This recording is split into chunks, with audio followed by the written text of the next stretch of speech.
자, 그 희곡을 읽는 재미 중에 하나가 이제 처음 시작할 때 이제 대략 그 등장인물들에 대한 이제 간략한 소개가 있죠. 어떤 사람이고 이름이 뭐고 그 사람들의 어떤 모습을 하고 있다라고 하는 그런 부분들을 설명해 주는 부분인데, 여기 보면 재밌는 게 여기 해리 도민, 파브리, 갈박사, 할레마에르, 부스만, 알퀴스트, 이 사람들 모두 다 RUR, 그러니까 그 유니버설 로봇의 이제 그 경영진들이죠. 경영진들입니다. 알퀴스트는 약간 좀 성격이 다르긴 하지만 어, 이 사람도 여기에 있는 임원 중에 한 사람이라고 볼 수가 있겠죠. 로스는 없습니다. 로스는 예전에 이 알료아를 이제 형성을 시키는 데 있어서 역할을 했다라는 정도로 역사적인 설명만 나와 있을 뿐이고, 실제 여기 이 작품 안에서는 등장하지 않습니다. 헬레나 글리오로바라고 하는 이 여자 주인공이 이 극 전체에서 굉장히 중요한 역할을 하고 있고요. 어, 그리고 이후에 이제 로버트 헬레나, 그녀의 모습을 그대로 닮은 로버트 헬레나가 또 등장을 합니다. 음, 여기서 재밌는 점이 하나 있는데요. 유독 뭐랄까 아주 전형적일 뿐만 아니라 악의적으로 캐릭터화되어 있는 인물이 바로 부스만입니다. 이 부스만은 RUR의 재무이사, 그러니까 비즈니스를 담당하고 있는 사람이기도 하죠. 그렇죠? 그런데 이제 뚱뚱하고 대머리의 근시인 유대인으로 묘사가 됩니다. 작품 안에서도 이 사람은 약간 강박적으로 막 숫자를 되뇌이거나 뭐 5억 원 뭐 이러면서 아주 경제관념만을 이렇게 막그 떠들어대는 그런 인물로 등장을 합니다. 경우에 따라서는 이 카울 차펙이 약간 그 유태인 혐오 같은 게 있는 것인가? 라고 생각할 수도 있겠지만, 이 작품은 어쨌든 1917년 러시아 혁명의 어떤 그런 열기, 흥분의 자장 안에 들어와 있는 작품이죠. 1920년에 발표가 됐고 초연이 1921년이었으니까요. 그러다 보니까 이제 그 러시아 혁명, 사회주의 혁명이 가지고 있는 기본적인 어떤 이념적인 지향점, 그리고 또 실천적인 지향점 중에 하나가 이제 금융자본주의. 그러니까 노동하지 않고 돈을 불려서 부를 축적하는 그런 인간형에 대한 깊은 증오와 혐오감, 그런 종류의 인간형이 결코 이 세계에 많아져서는 안 된다라고 하는 것에 대한 어떤 공동 전선 같은 게 있잖아요. 그리고 그런 그 전선 안에서 이제 설명되어 있는 우리의 적이다라고 하는 이렇게 전형화되어 있는 인물형의 이 부스만이 좀 딱 들어맞는다고 볼 수 있습니다. 그래서 이 작품 안에 있는 다른 모든 인물들보다도 가장 어떻게 보면 평면적이고 전형적인 그런 유형이라고 볼 수가 있습니다. 그래서 이 부스만 캐릭터를 조금 눈여겨봐 주시면 좋겠다는 생각이 듭니다. 또 하나는 알퀴스트인데요. 그 이제 뒤에 가서 설명을 드리고 또 여러분들도 이제 작품을 읽으면서 잘 알게 되겠지만, 로봇들이 인류를 멸종시킬 때 단 한 명 살려놓습니다. 딱 한 사람을 살려놓는데 그 사람이 누구냐? 바로 RUR의 건축 소장.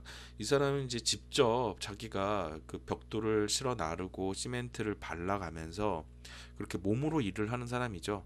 로봇들이 이렇게 말합니다. 이 사람도 일종의 로봇이다. 이 사람은 로봇을 위한 건축을 할 거고 앞으로도 계속 로봇처럼 일할 거다. 그러니까 너를 죽이지 않겠다. 그래서 이 사람만은 살려놓습니다. 근데 그러니까 RUR의 임원직이긴 하지만 동시에 이 사람만큼은 노동자라고 분류될 수 있는 그런 뭐 교집합에 있는 인물이라고 볼 수 있겠죠. 그 사람에 대한 묘사를 다른 사람보다 나이가 들었으며 옷을 대충 입었고 희끗희끗한 긴 머리와 수염, 이렇게 나와 있는데요. 이 부스만과 알키스트는 확실히 아주 대조적인, 그러니까 선명하게 이 작품이 지향하고 있는 어떤 인간형을 더 지지하고 배척할 것인가라고 하는 것에 대한 기준점을 뚜렷하게 보여준다는 점에서 이 알키스트와 부스만에 대한 등장인물 소개 글은 여러분들이 좀 눈여겨봐 주실 필요가 좀 있을 것 같습니다. 이 알류알의 대표인 도미는 38세 정도로 설정이 되어 있습니다. 그러니까 어떤 사람을 떠올리면 되냐면요, 여러분 누굽니까? 그 테슬라의 그 저기 뭐야 창업주, 그 사람 갑자기 생각이 안 나네 이름이. 그러니까 최근에 어떤 그런 최첨단 IT 기업들을 이끌고 있는 그런 젊은 CEO들 있죠. 그런 사람의 이미지를 머릿속에 떠올리시면 될 것 같습니다. 그렇게 했을 때 우리가 좀 이 작품을 현대적으로 좀 더 해석해 볼 수 있는 여지들이 생길 것 같아요. 자, 이제 차근차근 10개의 이 알류화를 이해하고 그리고 또 어떤 쟁점들을 찾을 수 있는가에 대한 10가지 쟁점들을 한번 소개를 해드리도록 하겠습니다. 자, 첫 번째는 이 작품의 장소입니다. 이 작품은 일단 RUR의 사무실, 그리고 또 이후에 이제 헬레나가 거주하게 되는 그런 집의 응접실, 뭐 이 정도로 장소들이 굉장히 이렇게 압축되어 있습니다. 이거는 무대 상영을 전제로 해서 쓰여진 희곡이기 때문에 기술적으로 이렇게 쓰여질 수밖에 없어요. 이건 필연적인 선택입니다. 이제 그렇더라도 이 RUR의 생산 공장과 본사가 있고, 그리고 엄청난 숫자의 인조인간들, 이 로봇들을 생산해서 수출까지 하고 있는 이 장소가 아주 현실적으로 어느 정도 규모고, 그렇죠? 그리고 이 섬에 뭐가 있고 뭐가 없는지 이런 것들을 좀 생각을 해볼 필요가 좀 있을 것 같아요. 어, 요 문제는 이 작품에 나와 있는 어떤 구절들만 읽어가지고 좀 판단이 좀 안 섭니다. 물론 단서들 있지만 그것들을 가지고 우리가 좀 계산을 좀 해보는 것도 좀 좋을 것 같다는 생각이 듭니다. 일단 이곳은 섬입니다. 대륙에 있는 그런 장소가 아니라 유럽을 구대륙으로 부르는 걸 보면은 이후에 이제 뭐 근대 이후에 이제 발견된 그런 장소일 거라는 생각이 듭니다. 그리고 원래 사람들이 있었던 공간이 아니라 그냥 원래 무인도나 다름없었던 곳에 로스մ 시니어죠. 로스մ 시니어가 들어왔고, 그리고 그 사람에 의해서 이제 이런 로봇을 인조인간들을 만들어내게 되는 역사가 시작된 공간이라고 볼 수 있겠죠. 실제 이 구절들을 하나씩 보시면요, 이거는 이제 서막에 이제 그 처음에 이제 무대를 배경을 하는 장면들인데, 이 섬이 상당한 규모의 큰 섬이라는 것을 좀 이해할 수가 있습니다. 일단은 공장들이 창문 바깥의 풍경에 끝도 없이 쫙 늘어서 있는 것이 보인다라고 얘기를 하고 있죠. 그렇죠. 그리고 지금 막 그 최고 경영자인 이제 도민이 전화를 받아서 막 얘기를 하는데, 뭐 한 번에 막 10,000명, 뭐 그리고 또 지금 이 안에 이제 보관되어 있는 숫자만 하더라도 뭐 30만 개가 넘는다. 로봇들이 30만 개가 넘는다, 이렇게 얘기를 하죠. 우리가 30만 명이 한꺼번에 모여 있는, 그러니까 생활을 하는 게 아니라 그냥 모아만 놓는다고 했을 때 어느 정도의 공간을 차지하게 될지 한번 생각해 보시기 바랍니다. 굉장히 넓죠. 거기다가 또 생산 공장들도 나오고 그러니까. 그래서 이 섬의 규모가 이만저만한 크기가 아니고, 그리고 또 여기에는 이 로봇들을 생산하는데 이 경영자들 한 네다섯 명 정도면 충분한 것처럼 얘기하지만, 여기엔 인간 노동자들이 거의 등장하지 않습니다. 그러니까 헬레나와 함께 그 생활을 하고 있는 나나라고 하는 가정부, 뭐 요 정도를 제외하고는 이 섬에는 RUR의 경영직만 있고 인간 노동자는 없는 것이 아닐까라고 생각될 지경입니다. 그런데 이제 우리가 이 RUR의 세계관, 그리고 또 이 장소가 가지고 있는 이 물리적 특성을 이제 계산을 해볼 때, 인간 없이 경영진만으로 완전 자동화된 무슨 이런 생산 공정이 유지된다는 건 말도 안 되는 거죠. 그렇죠? 그래서 이 섬은 굉장히 큰 규모일 것이다. 그리고 또 이 정도 생산량을 어, 담보하기 위해서 필요한 인적 구성들, 물적 구성들, 뭐 이런 것들은 어느 정도일까? 작은 소도시 혹은 어떤 도시국가 정도 수준의 그런 집적도와 규모가 필요할 거란 생각이 듭니다. 여기만 보면 로봇 창고 안에만 30만 개 부스만이 경영 담당하고 있는 부스만이 34만 7천 개네, 이렇게 얘기를 하죠. 저 부스만 캐릭터의 재밌는 점은 저 사람 숫자에 굉장히 강합니다. 저 사람의 대사는 언제나 숫자를 아주 정교하게 교정해 줄 때 불쑥 나타나서 숫자를 이렇게 얘기하고 있죠. 카르체펙은 이런 종류의 캐릭터에 대해서 아주 생리적인 거부감 같은 걸 느끼고 있다는 걸 노골적으로 자꾸만에 반영하고 있습니다. 이 사람의 죽음도 아주 비참하고요. 그 이 로봇의 몸체만 생산되는 것이 아니라 여기에는 로봇 의복을 따로 구매하고 또 생산하는 그런 공장들이, 방적소가, 여기 우리 고유의 방적소가 있어, 이런 얘기가 나오잖아요. 심지어 섬유도 만들고 또 옷도 만들고 이런 장면 나옵니다. 그러니까 단순하게 로봇만 생산하는 곳이 아니라 이 로봇 생산과 연계해서 이제 부차적으로 생산되어야 되는 뭐 온갖 물품들, 뭐 신발, 뭐 의복, 뭐 온갖 것들, 그리고 그것들을 가장 합리적인 가격, 그리고 또 이렇게 생산 비용이나 기본 비용을 줄일 수 있는 방법으로 이 섬의 상태가 로봇 생산에 완전 최적화되어 있다는 걸 알 수가 있습니다. 그러니까 우리가 한번 머릿속에 떠올려 보는 거죠. 이 정도 규모는 되어야 된다. 그리고 이 섬 안에는 지금 이러이러한 시설들이 있다. 그리고 이 시설들을 유지하기 위해서 필요한 것들이 있잖아요. 그렇다면 뭐 일단 석유, 에너지원이 필요할 것이고, 그리고 또 여기에 인간 노동자들이 근무를 한다면 그 사람들을 위한 거주 공간이 따로 필요할 겁니다. RUR에는 그런 것들에 대한 이야기는 전혀 없어요. 아마 로봇을 생산을 하고 그 로봇들이 로봇들을 생산한다라고 하는 그런 설정으로 넘어갔다고 볼 수 있겠는데, 근데 그 이전 단계가 있을 거 아니에요? 처음에 인간들이 정말 아무것도 없는 로봇들만으로 일종의 경제 생태계가 돌아가는 공간이라고 이해할 수 있을까? 그렇게 볼 수도 있겠죠.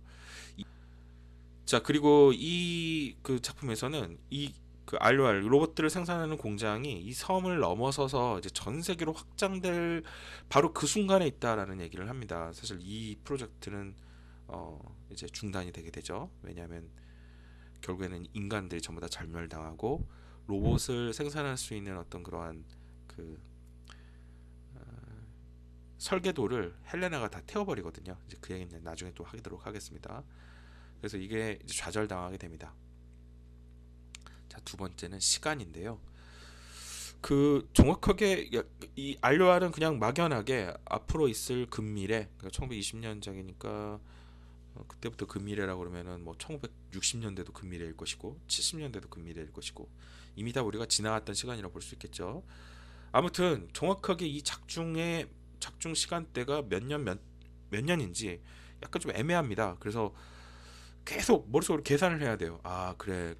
이 로즘 주니어라는 사람이 처음 이 섬에 들어왔을 때가 몇 년이었나? 그게 1920년. 그리고 처음 이 그 로즘 주니어 시니어가 이 로봇을 만들어내는데 필요한 기초 연구를 완료한 것이 아메리카를 발견한 지 딱 440년 후인 1932년이다. 지금 이 얘기를 하는 이건 이제 서막에 나오는 장면인데요. 1932년이 이 작품 서막의 시간대가 아니에요. 과거에 이러한 역사가 있다라는 얘기를 하는 것이죠. 자, 그리고 뭐냐면 또 이 로슴 주니어가 이거를 하고 첫 번째 로슴 시니어의 첫 번째 로봇은 3일밖에 살지 못했던 첫 번째 그 로봇을 만들어내는 데만 한 10년 정도의 시간이 걸립니다. 그게 그렇다면 총 한 42년 되죠. 그 이후에 이제 그의 설계를 이어받아서 그 지금 알와르에서 생산되고 있는 형태의 로봇을 만들어낸 것은 로슴 시니어의 조카인 로슴 주니어죠. 로슴 주니어가 이제 그 연구를 마무리를 해서 현재에 이르게 되었다라는 얘기를 하잖아요. 그러니까 할아버지 그 밑에 이제 이제 조카대, 뭐 손자대, 뭐 이렇게 그러니까 거의 한 3세대의 시간이 흐른 겁니다. 그러니까 적어도 이 작품 안에서의 시간을 생각을 한다면 한 1900한 60년대 이후 정도 상황을 생각해 볼 수가 있겠죠. 이제 거기서만 끝나는 게 아니라 이 로즘 주니어도 죽고 그리고 또 알루알이 계속해서 사세를 확장을 하고 또 진행되는 시간대가 좀 있습니다. 그걸 따진다면 뭐 1990년대나 뭐 2000년대 초 이렇게 생각한다 하더라도 이상할 게 하나도 없어요. 정확하게 어느 연대이다라고 하는 것을 이해하기가 좀 쉽지가 않습니다. 그리고 또 서막으로부터 그러니까 이 도민과 헬레나가 결혼을 하고 거의 강제적으로 맺어진 거나 다름없는 그런 결혼이었죠. 이 도민과 헬레나가 이 섬에 들어와서 10년이 흘렀다라고 얘기를 합니다. 그러니까 앞에 우리가 계산했던 시간보다 더 흘러간 거죠. 그리고 그 10년의 시간이 흘렀을 때 로봇들도 큰 변화를 겪게 됩니다. 정말 기계처럼 자신의 통증조차도 느끼지 못했던 그런 존재들이 자신의 고통으로부터 인간과 유사한 영혼이라고 불릴 수 있을 만한 어떤 그런 것들을 감정이나 이런 것들을 가지게 되기 시작하고 인간을 향한 그런 그 반란의 조짐 같은 것이 천천히 시작되게 되는 거죠. 자, 이것도 이제 시간대입니다. 그러니까 이 알와를 이해하는 구체적인 장소의 어떤 그런 디테일들을 머릿속에 떠올려 보셔야 되고요. 그리고 이미 우리가 이게 1920년에 발표된 작품이고 지금이 2020년이잖아요. 그러니까 이 작품이 발표되고 지금까지 거의 한 100년의 시간이 흘렀지 않습니까? 그러니까 이 작품이 그러니까 RUR이 얘기하고 있는 미래는 우리에겐 이미 과거가 된 시간이라고 볼 수도 있을 것 같아요. 그렇기 때문에 어느 시점이고 그 시점에 우리 시대의 어떤 구체적인 역사들과 어떻게 이 작품을 한번 교응해서 이해해 볼 수 있을 것인가에 대한 여지와도 관계된 문제이기 때문에 RUR의 시간을 한번 따져보는 것도 굉장히 중요한 문제입니다. 자, 또 하나는 노동하는 인간에 대한 문제입니다. 이 키워드는 1917년에 러시아 혁명이 1917년에 있었고 이 작품은 1920년에 발표가 되죠. 그렇기 때문에 러시아 혁명의 열기, 흥분으로부터 그 자장 안에 들어와 있는 작품이라는 얘기를 아까 말씀을 드렸는데요. 러시아 혁명은 노동 계급 그리고 또 이전에 어떤 자본주의 시스템을 유지를 했던 그런 지배 계급들, 특히 자본가 계급들에 대한 공격 그리고 또 체제 전복을 통해서 새로운 사회주의의 인간형을 만들어낸다라고 하는 것에 대한 얘기겠죠. 그 이전까지만 하더라도 노동자는 인간이라기보다는 그냥 생산자본일 뿐이었습니다. 그러니까 자본가들에 의해서 얼마든지 막 거의 착취에 가깝게 동원이 되고 그리고 생산 시스템 안에서 그렇게 막 소모되는 존재들. 그렇다고 해서 이 러시아 혁명이 노동과 노동자를 폄하했느냐? 전혀 아닙니다. 전혀 아니에요. 노동하는 존재들이야말로 가장 위대한 존재이며 아까 부스만의 경우인 것처럼 그저 돈을 불리고 여기저기 고리대네 아니면은 뭐 금융상품을 만들어서 돈을 늘리는 그런 사악한 경제에 대해서 아주 적극적으로 반대를 하고 그런 종류의 그 유상계급들에 대한 적대감을 노골적으로 했었던 것이죠. 그래서 이 작품 안에서는 끊임없이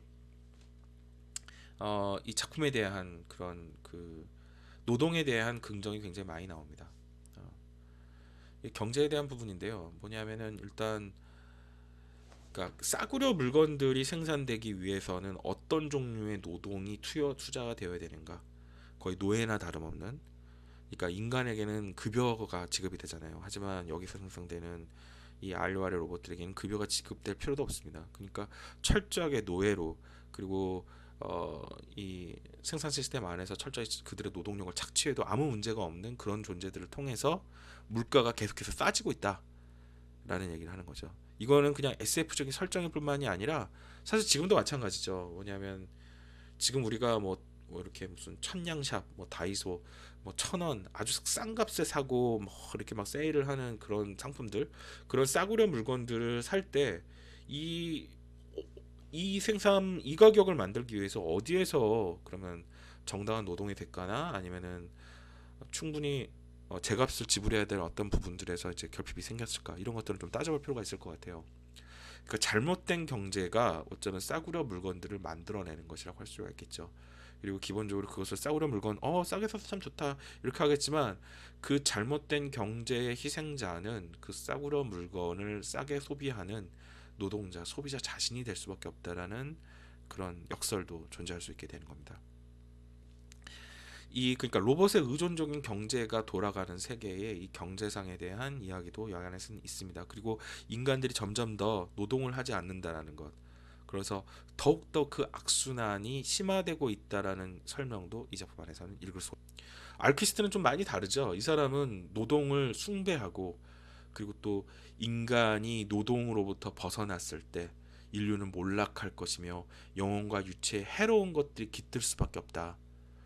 알키스트는 인류의 출산율이 저하하는 것도 인간이 노동으로부터 멀어졌기 때문이라고 얘기를 합니다. 그리고 그것을 어떤 종교적인 죄와 벌 뭐 이런 측면으로 이렇게 해석을 하고 있죠.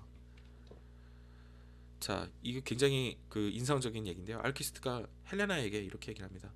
비생산성, 일하지 않고 무언가를 생산하지 않는다라는 것. 손으로 직접 뭔가를 만들 수 있는 그 능력을 그 영능을 상실해 가고 있다는 것. 그게 인간이라는 종의 마지막 위협이 되고 있습니다라고 얘기를 하고 있죠. 이거는 전형적인 1917년 러시아 혁명의 어떤 슬로건 노동자가 가장 위대한 인간이며 그리고 자본주의가 만들어낸 인간형을 넘어서는 그쵸? 근대 이후에 새로운 희망을 담은 인간형이 될 수 있다. 그것이 바로 노동자다라고 하는 것에 대한 비전과 그대로 공명하고 있는 부분이라고 볼 수 있겠죠. 하지만 저는 좀 이렇게 생각합니다. 과연 노동이라는 것을 이렇게 숭배시할 필요가 있을까? 우리가 노동이라는 것이 그렇게 우리가 행복한 일이 아니잖아요. 그렇죠. 인간이 그 노동의 사슬로부터 벗어날 수 있다라는 것에 대한 희망을 갖는 것, 예전보다는 덜 일하고 그리고 보다 더 인간의 존엄성과 인간만이 할 수 있는 어떤 그런 영역들 안에서 활동할 수 있는 시간을 늘린다는 것은 굉장히 중요한 부분이라고 생각드는데 알키스트도 그렇고 이 작품 안에서 등장하는 인물들 특히 이제 헬레나의 가정부인 나나 같은 경우도 로봇들에게 인간의 노동을 대체하는 현상에 대해서 굉장히 비판적입니다. 특히 나나는 뒤에 이제 또 다른 쟁점이 되는 포인트에서 얘기를 하겠지만 기독교적 세계관, 그 기독교적인 어떤 그런 가치관에 입각해서 그런 부분들에 대한 얘기를 계속하고 있죠. 자, 여기서도 알키스트도 계속해서 이런 부분들을 얘기합니다. 인간의 노동이 필요 없기 때문이죠. 그리고 출산율 저하에 대한 부분들도 이것과 연관지어서 설명을 하고 있습니다. 그리고 인류가 멸종되어야 하는 어떤 필연성은 결국 노동하지 않는 인간, 인류는 존재할 필요도 없다라고 하는 것에 대한 얘기로 나오죠. 저는 이 부분은 러시아 혁명이 있은 지 지금 100년이 넘은 상황이잖아요. 그리고 또 지금처럼 이렇게 코로나 때문에 사람들이 원하는 만큼 일할 수도 없고 각자의 공간에 이렇게 격리될 수밖에 없는 상황들 속에선 이런 식의 노동 숭배, 노동 가치로는 너무 지금 우리 시대의 관점에서 본다면은 참 답답하기 짝이 없는 그리고 추상적인 어떤 그러한 이데올로기라는 생각이 듭니다. 그래서 이 부분은 토론의 여지가 있다는 생각이 듭니다. 과연 노동이 인간을 구원할 것인가? 오히려 노동으로부터 우리가 벗어나고, 그렇죠? 그러니까 뭐 기계를 이용하든 로봇을 이용하든 AI를 이용하든 그런 완전 자동화의 어떤 그러한 가능성들이 인간을 보다 인간답게, 그리고 인간이 그 인간의 존엄성과 그리고 또 어떤 세계의 다채로움과 평화로움을 유지하는 데 있어서 그런 기술을 선용할 수 있는 여지는 없는 것인가 생각해 볼 필요가 있겠죠. 물론 RUR의 경영진들도 그런 종류의 얘기를 하긴 합니다. 하지만 그들은 자본가의 입장에서 그런 얘기들을 하고 있는 것이고, 그들이 위치하고 있는 어떤 계급적인 위치 때문에 그들의 사고나 논리에도 저는 정교함이 없다라고 생각해요. 현실에 직접 적용해 볼 수 있는 자기의 삶과 연관지어서 이건 이렇게 판단해 볼 수 있다라고 하는 여지들에 있어서 좀 문제가 있는 부분이 있다고 생각합니다. 특히 이들이 이제 헬레나나 아니면은 다른 인간에 대해서 가지고 있는 이해의 정도라는 것은 정말 속이 터집니다. 그러니까 뭔가 이과 교육밖에 받지 않은, 그러니까 그런 거 있죠. 남자 고등학교 그리고 대학도 공대 한 반에 여자라고는 한 명 봤을까 말까 뭐 그런 식으로 한, 그리고 또 군대 갔다 오고 그렇게 한 20년 30년쯤 살았던 사람이 가질 수 있는 인간에 대한 편견, 사고의 편협함, 이런 걸 보여주는 게 RUR 경영진들의 아주 전형성이라고 볼 수 있습니다. 저 속이 터집니다. 또 재밌는 건 이 그 RUR이 있는 이 섬이 여자가 딱 한 명뿐이에요. 처음에 헬레나가 들어왔을 때 그때 여자가 한 명이에요.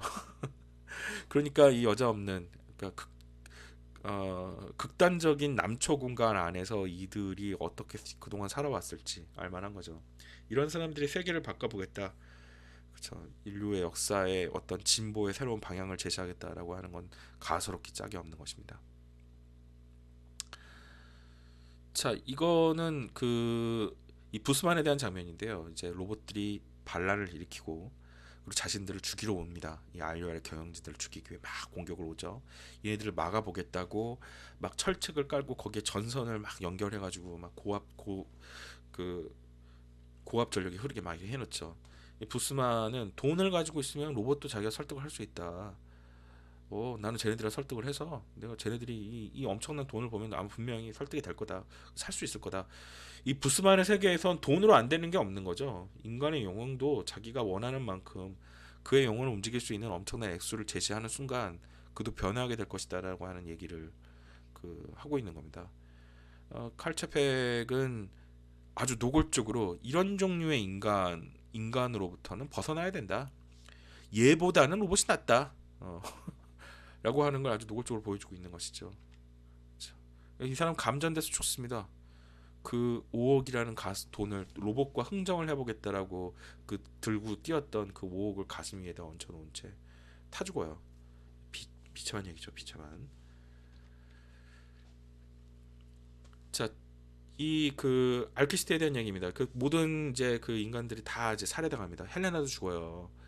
그리고 이제 마지막 남은 인간인 알키스트를 살해를 해야 되냐 할 때 이 로봇 반란을 주도를 했던 라디우스라고 하는 이 로봇이 얘기를 합니다. 넌 일하게 될 것이다. 넌 건물을 지을 것이다. 로봇들은 많은 것을 지을 것이다. 새로운 로봇을 위해 새로운 건물을 지을 것이다. 넌 로봇을 위해 봉사할 것이다. 그래서 너도 로봇이 되라 라고 해서 얘만은 살려둡니다. 참 재밌죠? 그런 수많은 노동자들 있잖아요. 금융 노동자도 노동자고 IT 노동자도 노동자인데 왜 차팩은 이런 건설 노동자 직접 손을 이렇게 뭐 벽돌을 들고 시멘트를 바르는 알키스트만큼은 로봇과 다를 게 없다라고 판단을 했을까요? 음? 여러 업종이 있을 텐데 왜 하필 건축이었을까요? 알키스트는 알리알의 건축 소장이었습니다. 자, 또 하나 재밌는 포인트는 여성형 로봇입니다. 지금 여기 사진에 나오는 거는 지금 이제 사라진 직업입니다. 전화 교환수인데요. 전화 교환수는 예전에 전원 다 여성이 맡았습니다.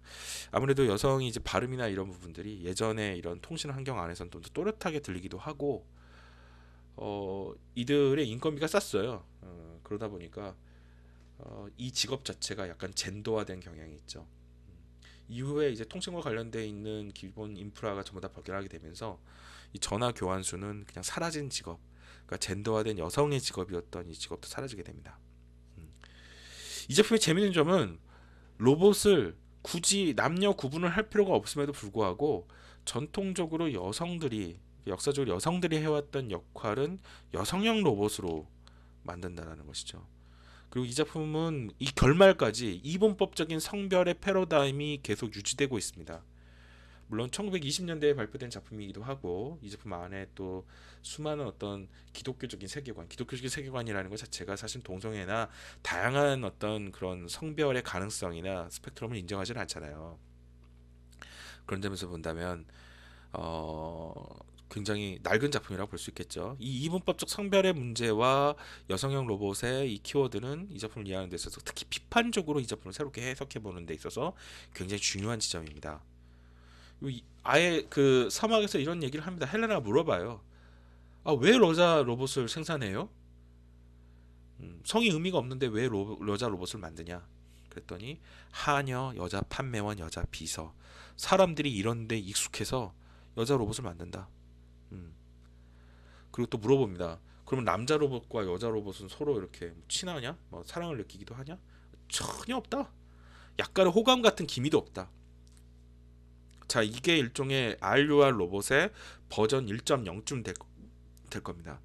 하지만 이 3막의 맨 마지막에 나오는 로봇 텔레나와 그 프리우스라고 하는 그 또 다른 남자 로봇은 그렇지 않죠. 서로를 위해서 희생을 하고 그리고 사랑할 수 있는 존재로 여기에선 뒤에서 이렇게 부릅니다. 이 알키스트가 얘기할 서로를 새로운 종류의 새로운 이 아담과 이브라고 얘기할 만큼 이 로봇들도 스스로를 이런 이분법적인 어떤 성의 구분들 속에서 인식하고 예전에 인간과 비슷한 종류의 사고를 하기 시작하는 그런 결말을 보여주죠. 저는 이거는 좀 생각을 해볼 여지가 있다는 생각이 듭니다. 그러니까 한번 생각을 해보자는 거죠. 자, 공산품이 공산품끼리 예를 들어서 LG에서 나온 가전제품들이 있다 갑시다. 그럼 다 공산품일 뿐이에요. 하지만 예를 들어서 그 TV와 진공청소기가 서로 사랑을 할까요? 진공청소기는 남성이고 TV는 여성일까요? 그렇죠. 공산품의 세계에서는 우리가 알고 있는 젠더나 섹슈얼리티의 기준이 완전히 달라지거나 아예 필요하지 않을 수도 있습니다. 자, 이 작품의 마지막에 서로를 위해서 희생하겠다, 내가 해부를 당하겠다, 막 이런 얘기가 나오는 장면이 있어요. 그 장면도 그런 점에서 다르게 해석해 볼 필요가 있겠죠. 걔네들이 정말 스스로를 남자, 여자로서 인식하고, 그쵸? 그러니까 이분법적인 어떤 그 성의 구분들 속에서 서로에 대한 희생을 갖는 것일까? 그냥 그것은 내가 아끼고 그리고 또그 사랑이라는 것이 꼭 이런 그 젠더나 섹슈얼리티의 전제 위에서 작동되는 감정만은 아니잖아요. 타인의 고통에 대해서 우리가 공감하고 그리고 뭔가를 해야겠다로 느끼는 어떤 그러한 것들은 그런 것과는 별개일 수도 있단 말입니다. 그래서 이 작품의 한계의 지점을 또 지적하면서 동시에 새롭게 해석될 여지를 발견할 수 있다는 점에서도 이 포인트는 여러분들이 한번 좀 더 생각을 해보시고 작품을 좀 정교하게 읽어보실 필요가 있을 것 같다는 생각이 듭니다. 자, 이게 이 RUR의 마지막 장면입니다. 기독교적인 세계관을 아주 노골적으로 드러내는 부분이기도 하면서 알퀴스트가 가지고 있는 그 그러니까 인간으로서의 세계관에 자기가 지금 눈앞에서 보고 있는 인간과 너무나 비슷한 존재가 되어버린 프리무스와 그리고 헬레나에 대해서 이렇게 규정을 하는 겁니다. 아, 너희는 아담과 이브가 되었다. 그리고 새로운 창세기, 새로운 종류의 인간, 그러니까 포스트 휴먼, 인간 이후의 인간들이 앞으로 무엇을 해나갈 것이다 라고 하는 것에 대한 어떤 축복을 해주는 장면이라고 볼 수 있겠죠. 저는 이 결말이 그다지 그렇게 훌륭하다고 생각하지 않고, 무엇보다도 기독교적 세계관이 가지고 있는 그 고루한 이분법적 성별 역할, 그리고 또 이분법적인 어떤 성의 구분, 이런 것들을 좀 넘어서서 알루아를 새롭게 해석해 볼 필요가 있다라고 말씀드리고 싶습니다. 자, 로봇의 생산이 늘수록 출산율이 줄어든다라고 하는 것은 이 알키스트가 얘기하는 부분도 있고, 헬레나도 이 섬에 온 10년 동안 그 아이를 낳지 못하죠. 그것 때문에 굉장히 그 부분에서 그 두려워하는데요. 헬레나가 물어봅니다. 부스만에게 왜 로봇을 만들죠? 일 때문이죠. 로봇 하나가 노동자 2명 반의 몫을 하니까. 근류 발행, 인간이라는 기계는 전체적으로 불완전했죠. 결국 언젠가는 없애야 했던 겁니다. 지나치게 비쌌지. 이 부스만 정말 재수없게 나오죠. 자, 근데 저는 좀 이 인과관계는 좀 거꾸로 볼 필요가 있다는 생각이 듭니다. 왜 로봇이 필요할까? 왜 이렇게 로봇이 많이 생산이 되고 생산 현장에 계속 투여가 계속 투입이 될 필요가 있었을까? 출산율 저하가 저는 제가 볼 때는 먼저고, 그 출산율 저하로 인한 노동력의 감소, 그 시장의 축소를 어떤 식으로든 벌충하기 위해서라도 로봇들이 동원될 필요가 있었다라고 생각이 듭니다. 그러니까 이 작품은 정극 반대로 얘기하거든요. 로봇들이 계속해서 나오고 있고 인간들의 노동을 대체를 하기 때문에 노동하지 않는 인간은 아이도 낳지 않게 되었다라고 하는 것을 거꾸로 뒤집어서 그런 인과관계를 다시 좀 이해해 볼 필요가 있지 않을까. 자, 이거는 지금 이 장면은 산막에 나오는 장면입니다. 유일한 생존자, 인간 생존자인 알키스트에게 이제 그동안 계속해서 이렇게 진화해온, 그러니까 진보해온 로봇들이 찾아옵니다. 로봇들이 이제 더 이상 우리 같은 존재들을 증식시킬 수가 없다. 우리를 생산할 수 있는 방법을 좀 알려달라. 우리가 생산한 물건들은 지금 막 쌓여가고 있고, 이걸 누가 좀 그 소비를 해야 될지도 모르겠다. 로봇이 부족하기 때문에. 그러니까 지금 로봇들이 만들어 놓은 경제 생태계를 유지하기 위해서라도 더 많은 로봇이 필요한데 로봇을 증식할 수 있는 방법을 모른다. 알키스트도 그걸 모르죠. 왜냐하면은 헬레나와 나나가 이 로봇 생산과 관련되어 있는 문서를 모두 다 태워버립니다. 그 기독교적인 세계관, 그 윤리관에 입각해서 이건 죄악이야. 그래서 그냥 불에 집어넣어버려요. 저는 이거 상당히 멍청한 짓이라는 생각이 듭니다. 그걸 왜 버립니까? 그 지식을 어떻게 선용할 것인가?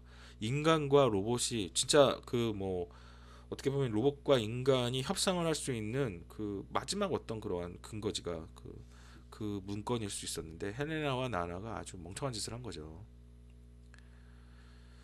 자, 찾아와서 로봇이 어떻게 하면은 우리가 출산을 할 수 있을지, 로봇이 로봇을 생산할 수 있을지 그것을 물어보는 장면이 나옵니다.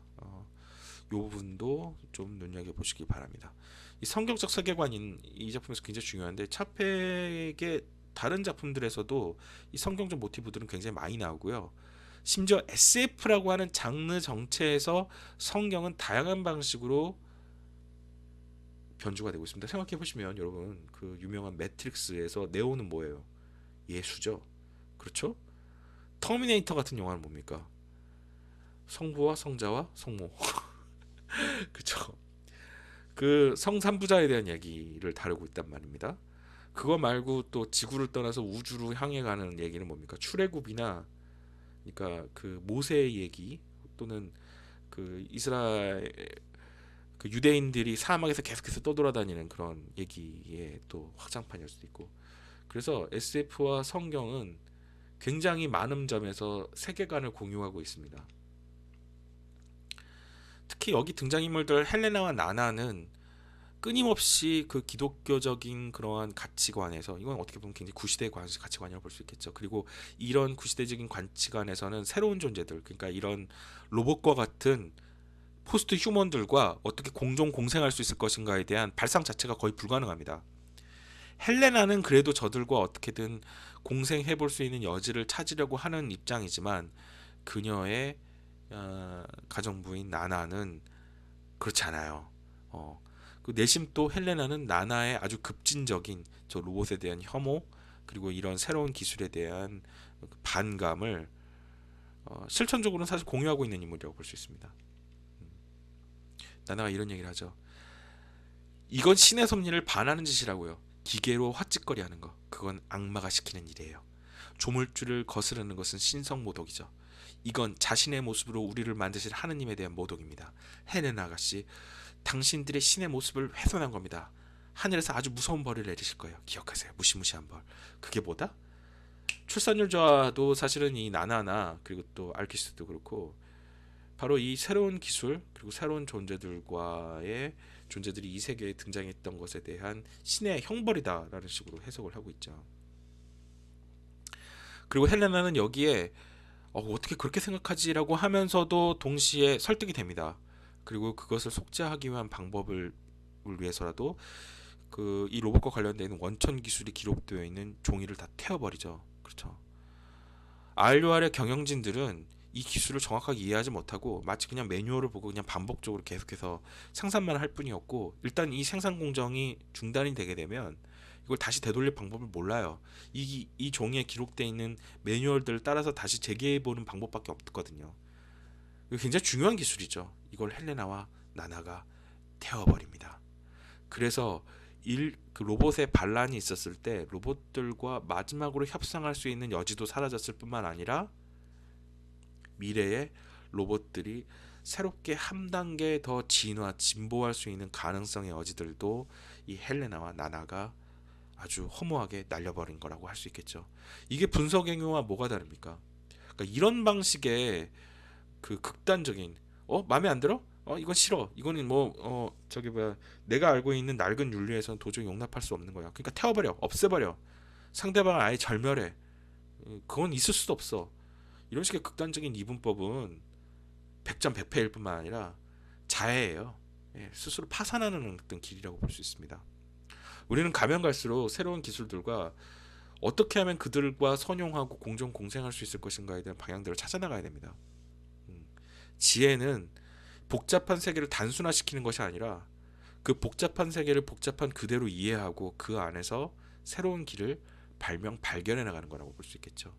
그런 점에서 본다면 이 나나와 헬레나는 이 작품 안에서 다른 모든 인물들과 마찬가지로 어쩌면 그들보다 훨씬 더 비판받아야 되는 인물들일 수도 있습니다. 여러분은 헬레나에 대해서 어떻게 생각하시나요? 이 부분도 굉장히 중요한 쟁점 중에 하나입니다. 자, 또 하나는 인간 이후의 세계인데요. 알키스트 하나 남겨놓고 인류가 전부 다 죽어버리죠. 이 로봇들이 다 그냥 멸종을 시킵니다. 아포칼립스죠. 인간 이후의 세계. 이 서문에서부터 헬레나는 이런 가능성들에 대해서 생각을 하고 그런 점에서 로봇들의 숫자는 점점 늘어나고 인간들과 어떻게든 어울려 살아야 되기 때문에 로봇들을 인간처럼 대해주고 그들의 자유를 인정해주고 또 임금도 줘야 되고 이런 부분들에 대해서 얘기를 합니다. 1920년에 이런 사고를 했다는 건 대단해요. 어떻게 보면 헬레나는 처음 이 섬에 들어섰을 때만 하더라도 어쩌면 이 섬에서 이제 RUR의 경영진과 함께 머물렀던 10년 동안에 오히려 이 사고가 더 발전했다기보다는 퇴화했다라고 얘기할 수 있겠죠.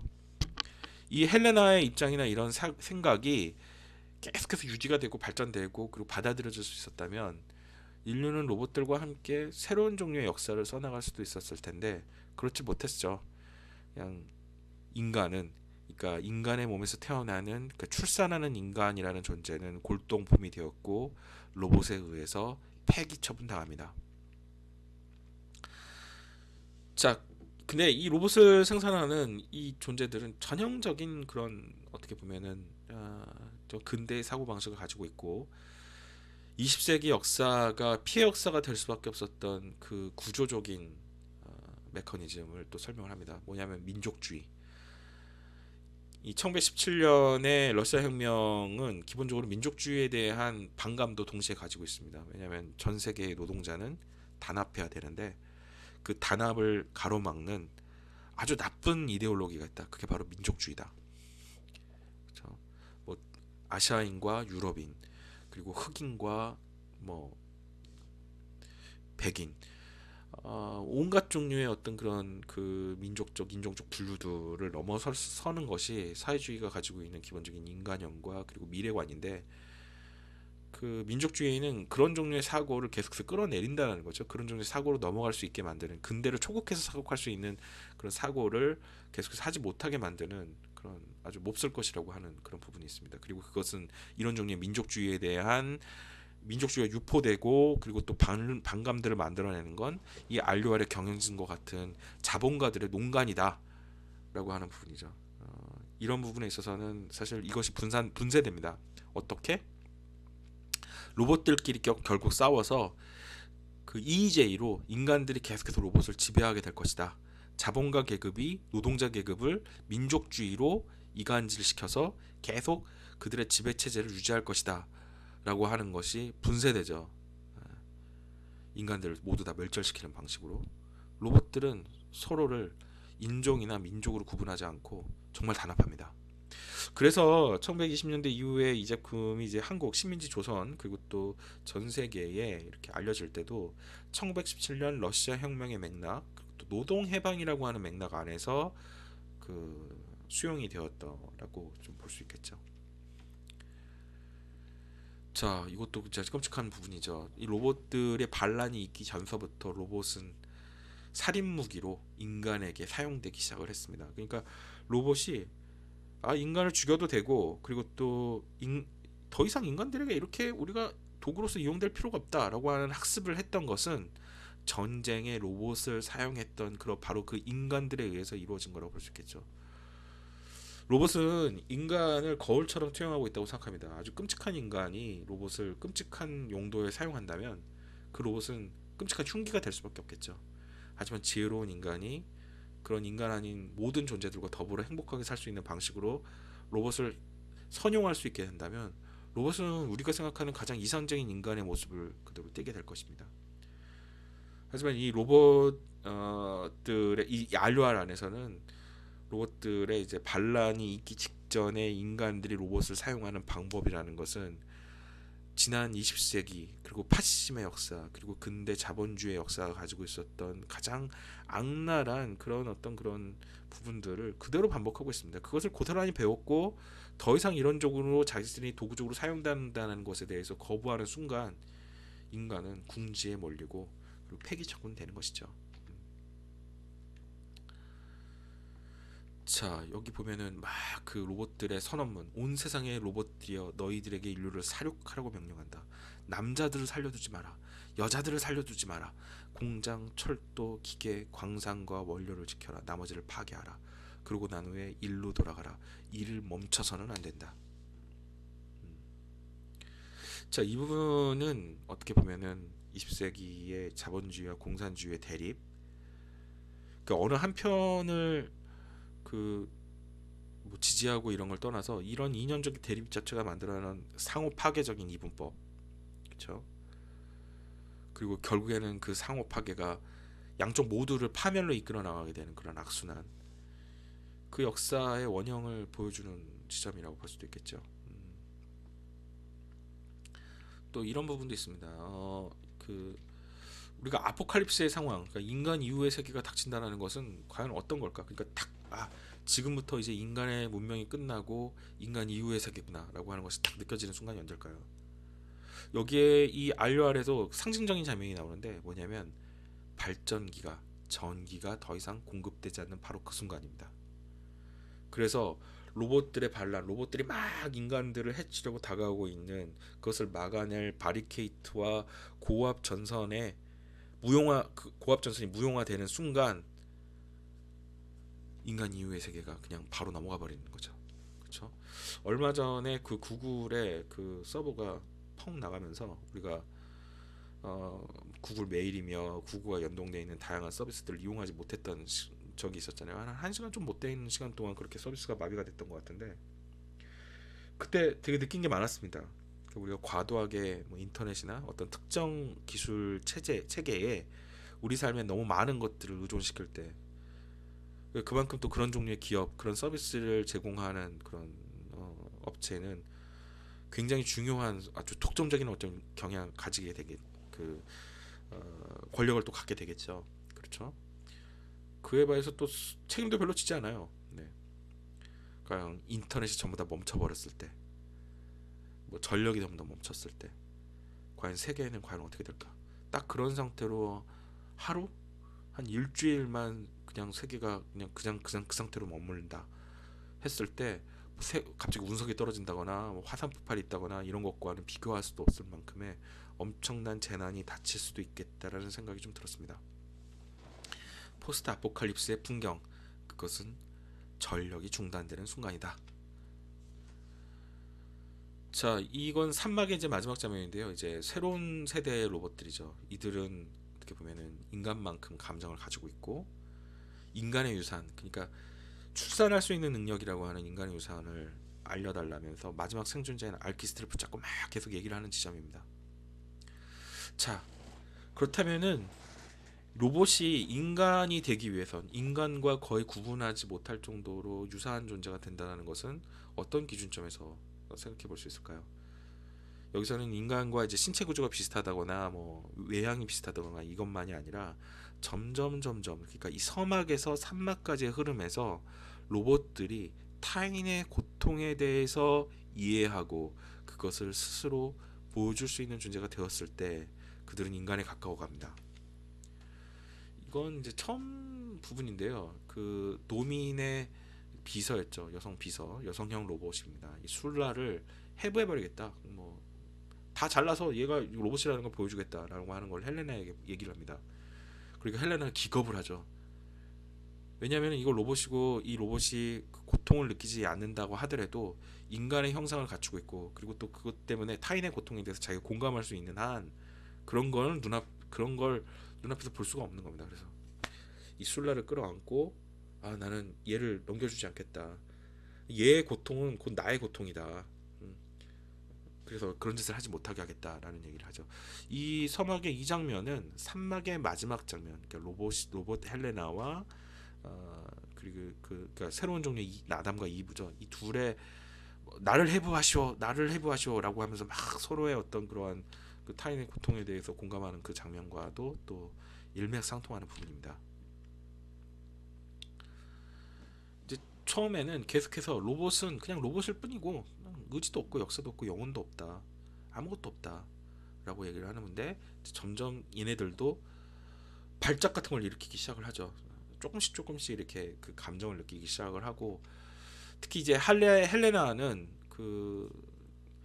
그렇게 그런 변화들을 보이는 로봇들 라디우스, 나중에 이제 로봇 반란의 이제 지도자죠. 이 라디우스에 대해서도 그 걔가 느끼는 고통에 대해서 이렇게 공감을 하는 부분이 나옵니다. 어떻게 보면 로봇에게 인간의 감정을 알려주는 중요한 교사 중에 하나가 헬레나였다고 볼 수 있겠죠. 그리고 그것을 끊임없이 로봇들에게 이렇게 조금씩 실험했던 사람이 바로 그 알루알의 경영진 중에 하나였던 갈 박사입니다. 나중에 이제 이 헬레나와 갈의 이런 종류의 실험이 나중에 이제 로봇 그 반란의 단초가 되죠. 그렇죠. 맨 마지막 장면인데요. 알키스트가 헬레나를 해부하려고 하고 그리고 또 프리무스 헬레나가 싫어? 그럼 뭐 프리무스 막 하는데 막 둘이서 나를 해요. 나를 헬레나를 죽이지 마세요. 그녀 없이 살고 싶진 않아요. 막 이런 부분들. 그러니까 로봇이 인간처럼 타인의 고통에 대해 이해하고 그리고 스스로 자기 희생을 할 수 있는 존재로 거듭났다라는 것을 알키스트는 확인하게 됩니다. 그리고 아까 말한 것처럼 이들이야말로 인간 이후의 새로운 인간, 과거의 낡은 패러다임에 갇혀 있었던 인간과는 다른 종류의 역사를 이어갈 수 있는 포스트 휴먼이구나 라고 하는 것을 깨닫게 되고 그들을 이제 성경의 구절을 인용을 해서 물론 그것이 낡고 동의할 수 없는 부분들이 있긴 하지만 축복을 해주는 것으로 끝나게 되죠. 이 타인의 고통에 대해서 공감한다라고 하는 부분, 그거는 이 알료알의 작품에서 굉장히 중요한 모티브입니다. 여기 보면 계속해서 우리는 서로에게 속해 있으니까 이거를 남녀간의 사랑이다, 이성애적인 사랑이다라고 이해할 수밖에 없게 약간 차펙은 써놨는데요. 아까도 말씀드린 것처럼 이분법적인 어떤 그러한 그 이성애의 어떤 관점을 넘어서서 그쵸? 그것에 어, 연연하지 않는 존재들의 새로운 사랑을 더 상상해 볼 수 있는 것, 더 해석해 볼 수 있다라는 것도 여러분들의 새로운 독해 전략에 좀 포함되었으면 하는 부분입니다.